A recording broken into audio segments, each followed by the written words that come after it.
with that, why don't we... let me just say one more thing. We're going long in the announcements. But I had an opportunity to go with a good friend of mine, Chance, to meet with the bishop of his youth.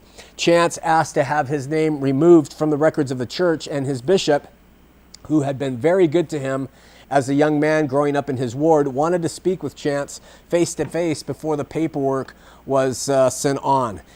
Because Chance respects this bishop so highly, he showed up at the requested meeting, asked if he could bring a friend, and that friend was me. The bishop was a very nice man, and which is an important thing because it makes abandoning ship all the more difficult for some people, especially young people.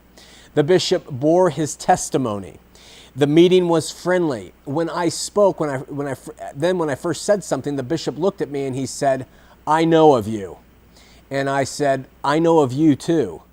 And he said, "You don't know of me." And I said, "Well, I know of you in the capacity of a bishop." And then with some light banter about what testimonies are and some things about the Book of Mormon, the bishop said, "I'm not going to even attempt to scripturally debate with you." To which I said, "That's okay, but I want to know one thing." I said, "I just want to know, what will Chance miss out on by leaving the LDS Church that Christianity does not offer him?"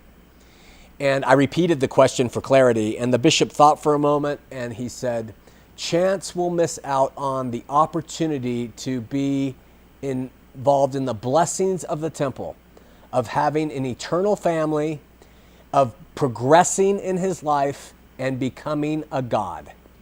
That's the quote, straight from him.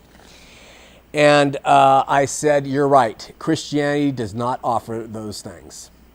We shook hands, and Chance walked out of the office of a man who had been nothing but good to him, nothing but kind, and I'm sure it was difficult for Chance to do, even though he knows the facts about Mormonism.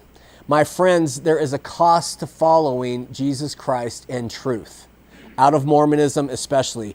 You might leave behind fathers and mothers and sisters and brothers and friends and job opportunities and even creature comforts and happy association. Christ promised it would be difficult. He said it would happen. Trust in him and him alone.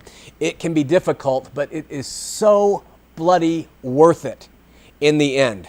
And with that, let's have a prayer.